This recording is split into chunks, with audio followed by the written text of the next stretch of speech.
بسم اللہ الرحمن الرحیم۔ السلام علیکم۔ غامدی صاحب کے ساتھ ہفتہ وار سالوج آپ کی براہ راست نشست کو لے کر ڈیلس امریکہ غامدی سینٹر سے حاضر خدمت ہیں۔ آغاز کرتے ہیں۔ ہم سے بہت شکریہ آپ کے وقت کا۔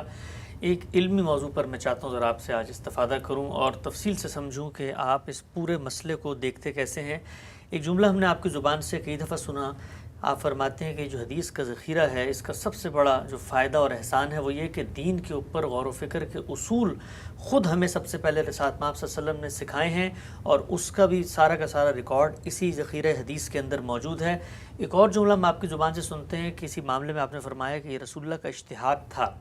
اب عام طور پہ سمجھا جاتا ہے کہ اللہ کے پیغمبر تو پیغمبر ہیں، وہ جو کچھ کرتے ہیں دین کی حیثیت سے کرتے ہیں، دینی معاملات میں ان کے اجتہاد کا کیا سوال ہے۔ ایک مثال سامنے رکھ کے میں جاننا چاہتا ہوں کہ دین پر غور و فکر کیسے کیا جاتا ہے، یہ مثال ہمیں کیا بتاتی ہے، اور خود دین پر اجتہاد اور اس کے اصول کیسے اس میں سامنے آتے ہیں۔ رسالت مآب صلی اللہ علیہ وسلم نے ہم یہ جانتے ہیں کہ ہمیں بطور شریعت کے وضو پہنچا دیا ہے، وضو کے احکام متعین ہیں، قرآن مجید میں بھی مذکور ہیں۔ اسی طریقے سے تیمم کی ایک رخصت خود قرآن میں مذکور ہے۔ ایک چیز جو ہمیں حدیثوں میں ملتی ہے وہ یہ کہ آپ صلی اللہ علیہ وسلم نے مسح الخفین، یعنی اگر آپ نے وضو کر کے موزے پہن لیے تو ان کے اوپر مسح کی اجازت دی ہے۔ یہ اجازت کس اصول پر دی گئی، اس کے پیچھے رسالت مآب صلی اللہ علیہ وسلم کو کیا براہ راست وحی کے ذریعے کوئی چیز بیان کی گئی ہے، یہ آپ کا استنباط ہے، آپ کا اجتہاد ہے، آپ کی شرح و وضاحت ہے، کیا چیز اس میں زیر بحث ہے، اور یہ پوری کی پوری مثال فہم دین کے لیے علوم اسلامیہ کے طلبہ کو کیا رہنمائی فراہم کرتی ہے؟ اس میں کچھ بنیادی چیزیں ہیں جن کی پہلے میں وضاحت کرنا چاہوں گا۔ ہمارے دین میں ایک تو عبادات ہیں، جیسے نماز ہے، روزہ ہے، حج و عمرہ ہے، قربانی ہے، اعتکاف ہے، عبادات ہے۔ اللہ اور بندے کے درمیان جو تعلق ہے یا ہونا چاہیے، اس کے اظہار کے لیے یہ مراسم عبودیت خود اللہ تعالیٰ نے مقرر کر دی ہے۔ دوسرے دین کے بہت سے اوامر اور نواہی ہوتے ہیں، یعنی جن میں کسی چیز کا حکم دیا جاتا ہے، کسی چیز سے روکا جاتا ہے۔ اس میں ظاہر ہے کہ یہ سوال پیدا ہوتا ہے کہ اللہ تعالیٰ نے ایک چیز سے روک دیا ہے، جیسے بعض چیزیں کھانے کی نہیں ہیں، اللہ تعالیٰ نے بتا دیا کہ یہ تمہارے لیے حرام کر دی گئی ہیں۔ تو اس میں اگر کوئی استثناء کا سوال پیدا ہوگا تو کیا اصول ہے؟ تو وہ اصول یہ بیان کیا گیا کہ حرمتوں کے باب میں، یعنی نواہی کے باب میں، وہ چیزیں جن سے روکا گیا ہے اور حرمت کے درجے میں روکا گیا ہے، یعنی ایک روکنے کی نوعیت یہ بھی ہوتی ہے کہ ناپسندیدگی کا اظہار کر دیا گیا، لیکن اگر حرمت کے درجے میں روکا گیا ہے تو پھر اضطرار ہی استثناء کا باعث بنے گا۔ اور اضطرار کا مطلب کیا ہے؟ اضطرار کا مطلب یہ ہے کہ آپ کی جان پر بنائی ہے، آپ کا مال چھینا جا رہا ہے، یا آپ کی عزت آبرو پر کوئی حملہ آور ہو رہا ہے۔ اب ظاہر ہے کہ یہ جو استثناء ہے، اس استثناء میں فرد ہی فیصلہ کرتا ہے کہ کیا فی الواقع وہ صورت پیدا ہو گئی ہے جس میں میں اب اللہ تعالیٰ کی دی ہوئی اس رخصت سے فائدہ اٹھا سکتا ہوں۔ یعنی ایک شخص کوئی کھانے کی چیز نہیں پا رہا، حرام چیزیں اس کے گرد و پیش میں ہیں، تو اللہ تعالیٰ نے فرمایا ہے نا کہ اب فمن استر غیر باغ ولا عاد، یعنی اس نے فیصلہ کرنا ہے کہ وہ ان کو کھانے کے لیے مجبور ہو گیا ہے۔ کسی آدمی کے ہاں کوئی ڈاکو آ گئے ہیں، کچھ لوگ اس کی جان لینا چاہتے ہیں، کچھ لوگ مال لینا چاہتے ہیں، دونوں طرح کے حملے ہوتے ہیں انسان پر۔ کچھ لوگ ہیں کہ جو اپنے استکبار کے نشے میں اس کی عزت آبرو پر حملہ آور ہو رہے ہیں۔ تو اس میں وہ کیا جگہ ہے کہ جس کے بعد ایک آدمی یہ فیصلہ کرے گا کہ یہاں میں مثلاً جھوٹ بول سکتا ہوں یا کوئی حرام کام کر سکتا ہوں اپنی جان بچانے کے لیے، اپنا مال بچانے کے لیے، اپنی عزت آبرو کی حفاظت کے لیے۔ وہ عورت بھی ہو سکتی ہے، مرد بھی ہو سکتا ہے۔ تو اس میں آپ جو علت ہے، یعنی جو باعث چیز بن رہی ہے رخصت کا، اس کا انضباط نہیں کر سکتے۔ اس کی وجہ یہ ہے کہ یہاں خارج سے حکم لگانا ممکن نہیں ہوتا۔ انضباط سے مراد آپ سے یعنی کوئی ایسی متعین چیز بتائیں کہ جس کے تعین میں میرے اور آپ کے درمیان اختلاف نہ ہو سکے، تو یہ ممکن نہیں ہوتا۔ اس لیے کہ جتنی چیزیں بھی اللہ تعالیٰ بیان کر رہے ہیں، مثلاً اضطرار، اب ایک آدمی کہہ سکتا ہے کہ مجھے تو فلاں بیماری میں یہ اضطرار لاحق اب ہم طے کریں کتنی بیماری ہو تو ہی ہو، تو ہم اگر طے کرنے کے لیے بیٹھیں گے کہ اتنی بیماری ہو یا سفر ہے تو اتنا سفر ہو، تو یہ چیز حدود سے تجاوز ہوگا۔ علت کا اس نوعیت کا انضباط وہاں لازماً چاہیے ہوتا ہے جہاں ہمیں کسی قانون کا دوسرے پر نفاذ کرنا ہے. مثلا ہمیں کسی چور کو سزا دینی ہے، کسی زانی پر حد کا نفاذ کرنا ہے، تو وہاں اگر کوئی استثناء کا اصول ہوگا تو وہاں ہم اس کو منضبط کریں گے قانونی طور پر، تاکہ کسی آدمی کے بارے میں فیصلہ کرتے وقت یہ صورت پیدا نہ ہو جائے کہ ایک کو رعایت مل جائے اور دوسرے کے ساتھ سختی ہو جائے. وہاں ہماری ذمہ داری ہے. تو علت کا انضباط وہاں ضروری ہے. یعنی جو چیز بھی آپ بیان کر رہے ہیں، اضطرار ہے تو قانون میں متعین کریں کہ یہاں اضطرار کیا ہے اگر قانون کا نفاذ کیا جا رہا ہے. لیکن جب بندہ اپنے رب کے سامنے ہے تو وہ جواب دہ ہے. اس کو بس اتنا بتا دینا کافی ہے کہ اللہ تعالیٰ نے ان چیزوں کو حرام کیا ہے یا ان چیزوں سے روکا ہے سختی کے ساتھ. تمہیں اس میں اگر استثناء میں کوئی فائدہ اٹھانا ہے یا اللہ تعالیٰ کے مواخذے سے بچنا ہے تو اس کا فیصلہ تمہیں کرنا ہے. دیکھیے آگے کہا ہے غیر باغن والا عاد، یعنی آدمی نہ حدود سے تجاوز کرنے والا ہو، نہ یہ کرنے والا ہو کہ وہ اللہ کے مقابلے میں سرکشی اختیار کر رہا ہے. دونوں چیزیں نہیں ہونی چاہیے. تو یہ جو باطنی احساس ہے، سوال یہ ہے کہ میں اس کو کس طرح کس پیمانے سے ناپ کے بتا سکتا ہوں، یہ اسی آدمی نے فیصلہ کرنا ہے. تو اس معاملے میں میرے نزدیک علت کے انضباط کی ضرورت نہیں ہوتی، صرف توجہ دلانے کی ضرورت ہوتی ہے اور بتانا ہوتا ہے کہ یہ استثناء حرمت سے دیا گیا ہے، تم آخری درجے ہی میں جا کے اس سے فائدہ اٹھاؤ گے. اب کسی کے لیے آخری درجہ کون سا ہے اس کا فیصلہ وہی کرے گا. یعنی مال کی وہ کیا مقدار ہے کہ جس کے بعد آدمی محسوس کرتا ہے کہ اگر میں یہاں جھوٹ نہیں بولوں گا تو میں تو کنگال ہو کر سڑک پر آ جاؤں گا.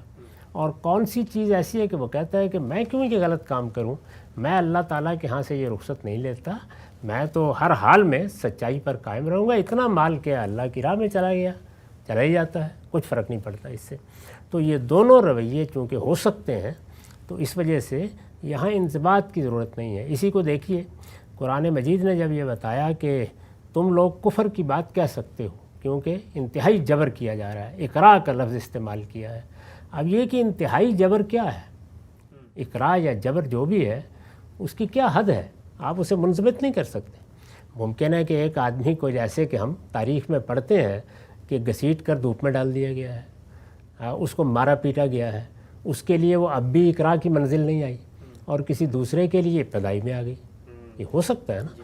تو اس میں ظاہر ہے کہ فرد پر چھوڑا جاتا ہے. تو اصول یہ ہے کہ وہ معاملات جو اللہ اور بندے کے درمیان ہیں ان میں صحیح اصول بتا کر، وجہ اور سبب سمجھا کر، علت کو متعین کر کے بتا دینا چاہیے کہ یہ اللہ تعالیٰ کی دی ہوئی رعایت ہے، یہ استثناء کا اصول ہے.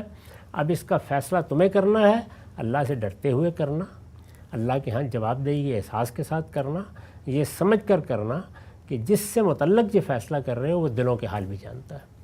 اتنا ہی کام ہے ایک عالم کا، اس سے زیادہ کوئی چیز نہیں. تو میں نے عرض کیا کہ یہاں استثناء کا اصول یہ ہے. تو اب ظاہر ہے کہ دنیا بھر میں جب کبھی لوگ ہم سے پوچھیں گے کہ فلاں معاملے مشکل پیش آ رہی ہے، فلاں جگہ پہ جبر ہو رہا ہے، فلاں جگہ مذہبی پرسیکیوشن ہو رہی ہے، فلاں جگہ ہمارے ساتھ کچھ اس طرح کا معاملہ کیا جا رہا ہے، یا ایسی صورت پیدا ہو گئی ہے کہ جس میں اب غلط کام کیے بغیر کوئی چارہ نہیں، تو ہم یہ اصول بتا کے نئی صورتوں پر اطلاق کا مشورہ دیں گے نا، یا کہیں گے کہ یہاں تم فائدہ اٹھا سکتے ہو اس صورتحال سے. تو یہ چیز جب آپ کر رہے ہوتے ہیں تو اس کو اجتہاد کہا جاتا ہے.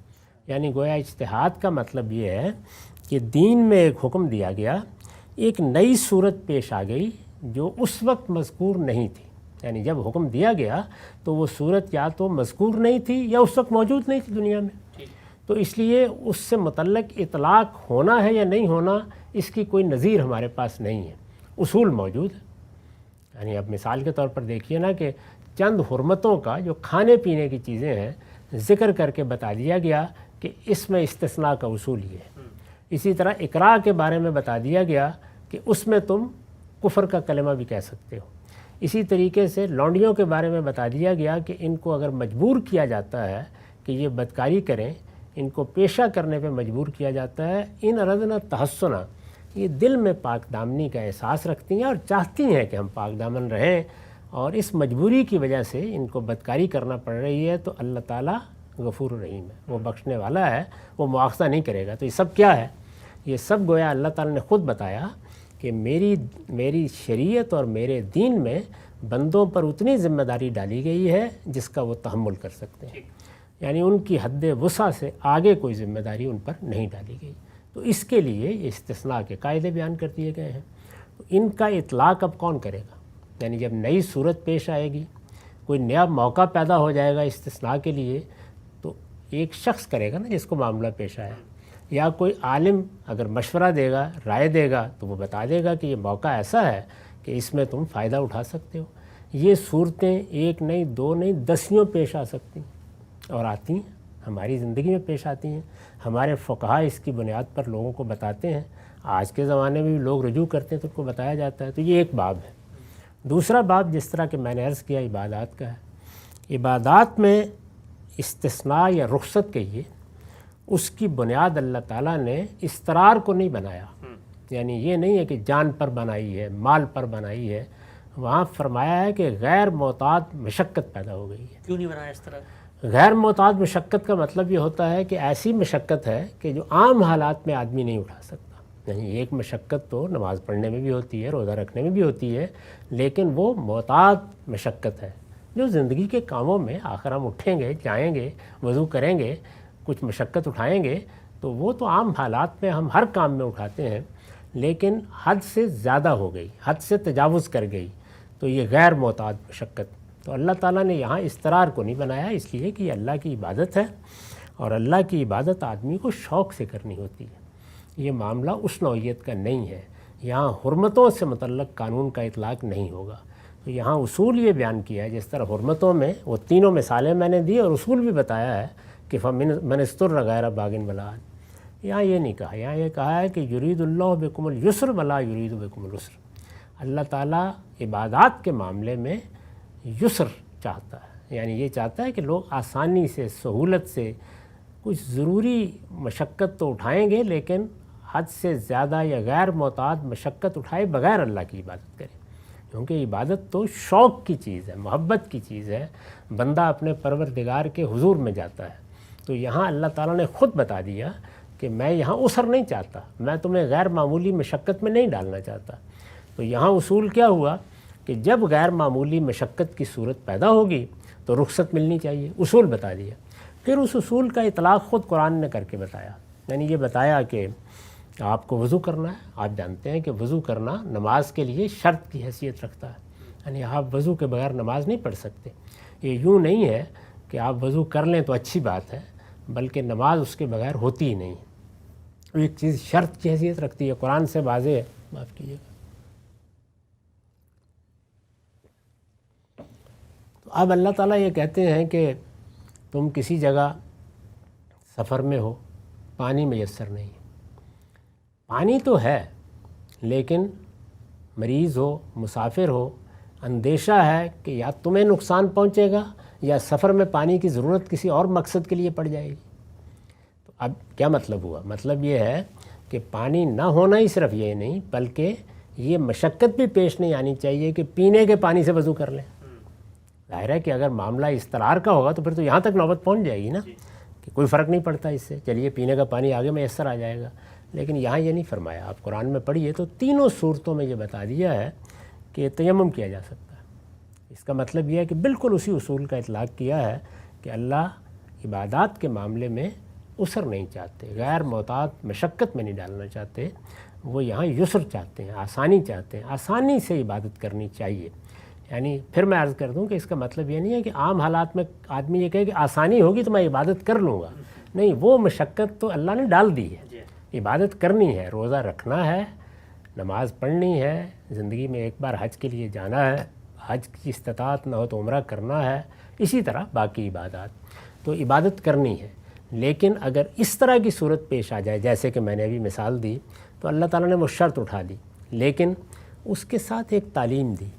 وہ تعلیم یہ دی کہ عبادات کے معاملے میں چونکہ انسان اپنے پروردگار کے ساتھ ایک نفسیاتی احساس کے ساتھ متعلق ہوتا ہے، اللہ تعالیٰ سامنے تو نہیں ہے نا، ہم جائیں گے اور جا کر اللہ تعالیٰ کی بارگاہ میں بیٹھ جائیں گے اور کچھ ادب آداب کے ساتھ عرضداشت کر لیں گے، نظر تو نہیں آتے اللہ تعالیٰ۔ تو انسان کو ایک نفسیاتی احساس کے ساتھ اس بارگاہ میں جانے کا تعلق اپنے اندر محسوس بھی کرنا چاہیے۔ اس کو سامنے رکھ کر یہ کہا ہے کہ تمہیں اگر پانی میسر نہیں ہے یا مریض ہو یا مسافر ہو اور پانی کا استعمال موضوع نہیں ہے تمہارے لیے، تو تم کیا کرو، تیمم کر لو۔ تیمم سیدن طیبہ، یعنی مٹی پر ہاتھ مار کر اس طرح اور اس طریقے سے چہرے پر پھیر لو، جیسے کہ حضور نے اس کے لیے سنت قائم کی۔ اب ظاہر ہے کہ یہ طریقہ اللہ تعالیٰ نے بتا دیا۔ تو اس سے دو باتیں معلوم ہوئیں کہ عبادات میں ایک تو یہ ہے کہ رخصت کے لیے استرار ضروری نہیں ہے، اس کے لیے اتنا کافی ہے کہ غیر معتاد غیر معمولی مشقت ہو گئی، اور جب بھی رخصت لیں تو کم تر چیز پر آئیں، یعنی بالکل عبادت چھوڑ نہیں دینی چاہیے، قائم مقام ہو اس کا کوئی قائم مقام ہونا چاہیے۔ تو یہ دونوں باتیں اس سے بتا دی گئیں۔ اسی طرح کا معاملہ اگر آپ دیکھیں تو خود نماز کے معاملے میں اختیار کیا گیا، یعنی جب یہ بتایا گیا کہ نماز میں اگر کوئی خوف کی حالت پیش آ جاتی ہے، یعنی کسی جگہ بہت مشکل ہو جاتا ہے کہ لوگ اطمینان کے ساتھ نماز پڑھ سکیں، ظاہر ہے جنگوں میں دشمن کے حملے کے موقع کے اوپر حالات بھی جس طرح کے مدینے میں رہے، اس میں 12 ایسی صورت پیدا ہو جاتی تھی، تو اس میں پھر کیا کیا جائے؟ تو اس میں دیکھیے رخصت دی، تو یوں نہیں کیا کہ بس نماز چھوڑ دو، یہ بتایا کہ اس میں تم نماز میں قصر کر سکتے ہو، یعنی جو 4 رکعت نماز ہے وہ نصف کر سکتے ہو، آدھی کر سکتے ہو، نماز کو کم کر سکتے ہو۔ اسی طرح اسی ذیل میں آگے چل کے اشارہ کر دیا کہ نماز کو اوقات کے لحاظ سے بھی کم کر سکتے ہو، یعنی نمازیں جمع کر سکتے ہو، جس کی وضاحت حضور نے یہ فرمائی کہ تم ظہر اور عصر کو جمع کر سکتے ہو اور مغرب اور عشاء کو جمع کر سکتے ہو۔ تو اس طریقے سے ایک رخصت دے دی گئی۔ تو اس میں رخصت دیکھیے اس طرح نہیں دی گئی کہ اب آپ جو جی چاہے کریں، بلکہ اس کی ایک کم سے کم صورت پھر مقرر کر دی گئی کہ اس کا لحاظ کریں۔ رسول اللہ صلی اللہ علیہ وسلم کی موجودگی میں لوگوں کو ایک مشکل یہ پیش آئی کہ جنگ کا موقع ہے، اب نماز کی امامت ہونی ہے، تو حضور بھی امامت کرائیں گے، تو کیا یہ گوارا کر لیا جائے کہ کچھ لوگ جب کہ وہ اس وقت موت کے سامنے کھڑے ہیں حضور کی قیادت میں نماز پڑھیں گے امامت میں، اور کچھ لوگ میری آپ کی امامت میں نماز پڑھ لیں گے؟ تو یہ کسی طرح بھی لوگ راضی نہیں ہو سکتے تھے۔ تو اس میں رسول اللہ کے پیچھے نماز پڑھنے کا طریقہ ایک بتایا گیا، آپ دیکھیں وہ قرآن میں کس طرح بتایا گیا ہے۔ اس میں بھی یہ نہیں کیا گیا کہ بس نماز نہ پڑھو یا سب کے سب جو ہے وہ اس طریقے سے چند منٹ کے لیے کھڑے ہو جاؤ، اس میں بھی ایک کم تر طریقہ بیان کیا گیا، لیکن بہرحال بیان کیا گیا کہ ایسے سجدے کرنے ہیں، ایسے رکوع کرنا ہے، اس طرح پیچھے ہٹنا ہے، ایک رکعت پڑھ کے ایک جماعت پیچھے ہٹ جائے گی، دوسری آ جائے گی، وہ اسلحہ تھام لے گی۔ تو اس سے دونوں اصول قرآن مجید نے متعین کر دیے کہ عبادات کے معاملے میں رخصت دی جائے گی، رخصت میں سختی نہیں کی جائے گی، معاملہ استرار تک نہیں جائے گا، لوگوں کے احوال دیکھے جائیں گے، ان میں اگر یہ طے ہو جائے گا کہ کوئی ایسی غیر معمولی مشقت ہو رہی ہے کسی عبادت کو کرنے میں، تو رخصت کا حکم دے دیا جائے گا، لیکن رخصت دیتے وقت یہ کوشش کی جائے گی کہ آپ بالکل فارغ نہ کر دیں، بلکہ اس کی کم تر صورتوں کو آپ اختیار کریں گے، اور رخصت کو رخصت رکھیں گے، یعنی یوں نہیں ہے کہ بس چھٹی ہو گئی فارغ ہو، یہ چیز نہیں بننے دیں گے۔ اس میں غیرہ باغن والا عاد بھی کہہ دیا، تو سارا جو کچھ ہمارے سامنے دین کا تصور آتا ہے اس باب میں، وہ ان بنیادی اصولوں کو خود اللہ تعالیٰ کی طرف سے واضح کر دیتا ہے۔ ایک فقیہ جب عبادات کے معاملے میں رخصت دے گا تو انہی چیزوں کا خیال رکھے گا، ان دونوں ہی چیزوں کا خیال رکھے گا۔ حضور بھی جب رخصت دیں گے تو انہی چیزوں کا خیال رکھیں گے۔ تو اب اجتہاد تو ہر حال میں ہونا ہے۔ اجتہاد کا مطلب یہ نہیں ہے کہ ہم اپنی طرف سے کوئی بات کرنے جا رہے ہیں، اللہ کے حکم پر عمل کرنے جا رہے ہیں، جو حکم اللہ نے دیا ہے، اپنی طرف سے کوئی نیا حکم نہیں بنانے جا رہے۔ اس حکم پر عمل کرنے میں اگر وہ عبادات سے متعلق تھا تو کوئی غیر معمولی مشقت پیش آ رہی ہے، اور اگر وہ حرمتوں سے متعلق تھا تو استرار کی صورت پیش آ رہی ہے۔ تو اس میں اب ہم نے استثناء کا یا رخصت کا فیصلہ کرنا ہے۔ تو حضور صلی اللہ علیہ وسلم نے اسی اصول کو سامنے رکھ کر جب یہ دیکھا کہ لوگوں کو موزے اتارنے میں، خاص طور پر سردیوں کے موسم میں جب جرابیں پہنی ہوتی ہیں، موزے پہنے ہوتے ہیں، تو دقت پیش آ جاتی ہے، اور خاص طور پر سفر میں اور بھی مشکل ہو جاتا ہے، تو آپ نے تیمم کے اسی حکم پر قیاس کرتے ہوئے یہ کہا کہ اگر تم نے وضو کر کے موزے پہنے ہیں، وضو کر کے جرابیں پہن لی ہیں، تو پھر پاؤں کو دھونا ضروری نہیں، رخصت دے دی، لیکن اس کی یہ ایک شبہی صورت باقی رکھی کہ تم جرابوں کے اوپر مسح کر لو، یعنی جیسے وہاں تھا نا کہ تیمم میں آپ مٹی پر ہاتھ مار کر ایک علامتی نوعیت کا وضو کریں گے، ظاہر پہ، ہاں۔ تو یہاں پر بھی ایک علامتی نوعیت کا پاؤں دھونے کا عمل گویا کریں گے تاکہ اس کا احساس باقی رہے۔ اس کو بہت خوبی سے ایک جگہ بیان کیا ہے ہمارے عہد کے ایک جلیل القدر عالم مولانا سید ولی اللہ صاحب مودودی نے کہ میں تو جب جرابوں پر مسح کر رہا ہوتا ہوں تو اس احساس کے ساتھ ہاتھ اپنے پاؤں تک لے جاتا ہوں کہ آقا آپ حکم دیں تو ابھی اتار کر پھینک دوں، یہ آپ کی دی ہوئی اجازت ہے کہ میں اس سے اپنے عجز اور اپنی درماندگی کو سامنے رکھ کے فائدہ اٹھا رہا ہوں۔ یہی چیز حضور سے بھی جب سیدنا عمر نے پوچھا کہ یہ آپ نے جو اجازت یا جو رخصت دی گئی تھی اس میں تو خوف کی صورت میں تھا، تو اس کا اطلاق سفر کی آپاداپی پر بھی کر دیا، تو آپ نے فرمایا اس کو اللہ کی طرف سے صدقہ سمجھ کے قبول قصر نماز میں، ہاں۔ تو ہر جگہ وہ دونوں اصول سامنے رکھ کر آپ نے یہ بات کی، لیکن اب آپ کو رخصت دی گئی ہے تو آپ دیکھیے کہ رخصت میں بھی تو اس اصول کا لحاظ کرنا پڑے گا نا جو حرمتوں میں بتایا کہ غیرہ باغن ولا عاد، تو یہاں بھی یہ نہیں ہونا چاہیے کہ بس رخصت مل گئی یا آپ نے جرابیں پہنی ہوئی ہیں پہنے رکھیے، تو آپ نے اس کے لیے ایک مدت بھی مقرر کر دی اور یہ ہر فقیہ کو بھی کرنا چاہیے، یعنی وہ جب رخصت کا فیصلہ کرے تو اس کی کچھ تعیین کر دے، بتا دے، تاکہ انسان کو احساس رہے کہ وہ رخصت سے فائدہ اٹھا رہا ہے اور ایک وقت کے بعد اسے اصل کی طرف لوٹنا ہے۔ تو آپ نے فرمایا کہ اگر عام حالات میں تم مسح کرو تو 24 گھنٹے یعنی ایک دن رات کافی ہے، اور اگر مسافر ہو تو پھر 72 گھنٹے یعنی 3 دن رات کافی ہے۔ تو یہ گویا ایک طرح کی تحدید کر دی، یہ تحدید ارشاد کی نوعیت کی ہوتی ہے، یعنی اس کا خیال رکھو کہ اس سے زیادہ نہیں ہونا چاہیے، الا یہ کہ کسی وقت کوئی مشکل پیش آ گئی کہ جس میں کرنا ممکن نہیں ہے، رخصت ہے، اس میں یہ اجازت بھی ہوگی، لیکن عام حالات میں یہی کرنا چاہیے کہ 24 گھنٹے کے بعد پاؤں دھو لیے جائیں، اور اگر سفر میں ہے تو 72 گھنٹے کے بعد پاؤں دھو لیے جائیں۔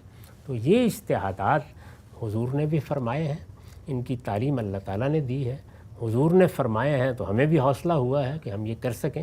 چنانچہ تمام فقہاء اسی اصول پر جب نئی صورت پیش آتی ہے تو حکم کا اطلاق بھی کرتے ہیں، اور اگر کوئی استثناء یا رخصت کا موقع ہوتا ہے تو استثناء کا فیصلہ بھی کرتے ہیں اور رخصت بھی دیتے ہیں۔ سبحان اللہ، بہت ہی غیر معمولی گفتگو تھی یہ کہ یہ اجتہاد دین میں جو کیا جاتا ہے کتنی باریک سائنس ہے اور کس قدر دقت نظر کا یہ مطالبہ کرتا ہے۔